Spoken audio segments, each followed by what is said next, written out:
सर्वजण खूपसं सगळे मजेत असाल. तर आत्ता वाजलंय 1 आणि आत्ता आमचं काम आवरलंय. म्हणजे आम्ही हेअर वॉश वगैरे केलंय. आत्ता दीदी तर आंघोळच करते, अजून तिचं तर काही आवरलेलंच नाही आहे. माझं आवरलंय आणि पिलूला मी 11 वाजताच आंघोळ घातलेली, तर तो अजून झोपलेला आहे, अजून काय उठलेला नाही आहे तो. सो आज संडे तर थोडंसं लेट चालू आहे. मला माहिती आहे आम्ही घरीच आहेत, आम्हाला संडेचं काहीच नाही आहे. सो म्हणजे आज नाश्ता वगैरेच केलं सकाळी, भैयाला डब्बा वगैरे करायचं काही नव्हतं, तर त्यामुळे थोडंसं असं दमाने चाललेलं आमचं काम. तर आत्ता 1 वाजला, भैया पण येईल, आता जेवण वगैरे करू आम्ही.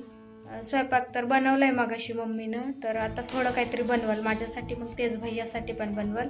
सो बघूया आता, उपीट वगैरे बनवते. तर चला मग पाहूया.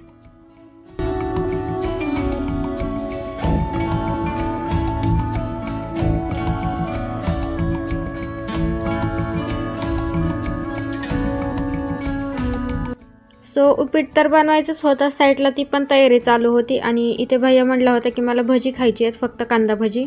सो त्याच्यासाठी इथं कांदा भजी बनवते आहे. तर हे बघा, लेअरचा पूर्ण कांदा कापून घेतला आहे, पूर्ण लेअर बाजूला काढला आहे, मीठ टाकलं आहे, हळद टाकली आहे आणि ओवा टाकला आहे थोडासा, आणि सर्व मिक्स करून घेते. आता एक 5 मिनटं ठेवते, म्हणजे याला काय होईल, पाणी सुटेल. मग पाणी सुटल्यानंतर याच्यामध्ये बेसन पीठ घालते. तर बेसन पीठ काही जास्त नाही घालत आहे, कारण कांदा भजीचं असे खेकडा भजी टाईप झालं पाहिजे, त्यामुळं पीठ थोडं घातलं आहे आणि थोडासा कलर घातला आहे. बाकी आपल्या आवडीनुसार बाकी सगळं घालू शकतो. हळद वगैरे घातली आहे, ती काय व्हिडिओमध्ये दाखवली नाही. आता इथं तळून घेते. तर तळताना खूप लो फ्लेमवर तळलेलं आहे, त्यामुळे काय होईल की भजी वगैरे कडक होतील. तर इथं पापड वगैरे हे पण तळले आहे.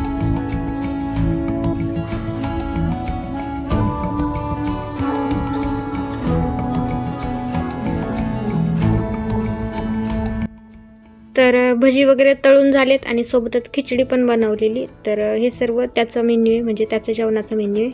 माझं काही दाखवलंच नाही आहे.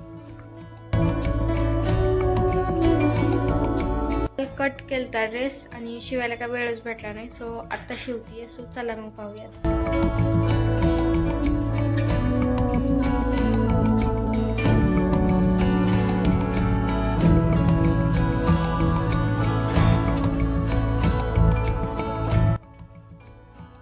तर वरचा पार्ट शिवून झालेला आहे ड्रेसचा, आता खालचा घेर राहिला आहे. तर इथं ठेवून बघितलं आहे, फक्त आयडिया येऊन जाते की आपल्याला कशा प्लेट बनवायच्यात आणि किती साईजनं बनवायच्यात, म्हणजे छोट्या मोठ्या बनवायच्यात का.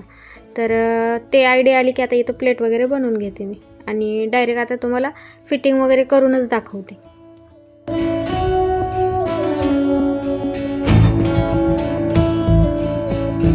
सो माझा ड्रेस शिवून झालेला आहे, आता मी तुम्हाला दाखवते की कसा झालाय.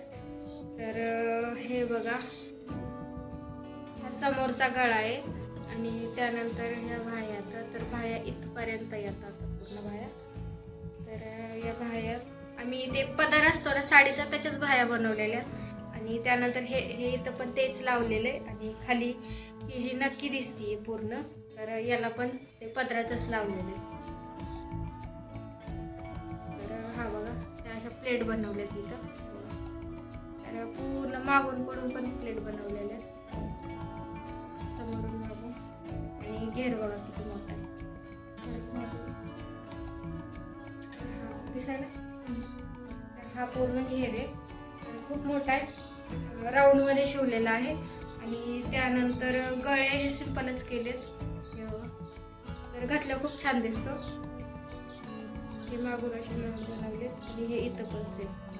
तर इथे हे पॅक होईल असं म्हणून हे बंद टाकलेले आहेत मी. सो घातल्यानंतर दाखवल मी तुम्हाला, तिनं घातलं तर व्हिडिओ वगैरे टाकल किंवा फोटो वगैरे ॲड करेल मी. बघा तुम्हाला कसं, मला असं वाटतं फर्स्ट टाइम शिवल्या पण खूप छान जमला आहे. आता नेक्स्ट टाइम बघू, अजून ह्याच्यापेक्षा छान शिवूया, नंतर गळ्याला डिझाईन वगैरे असं वेगळं वेगळं करता येईल.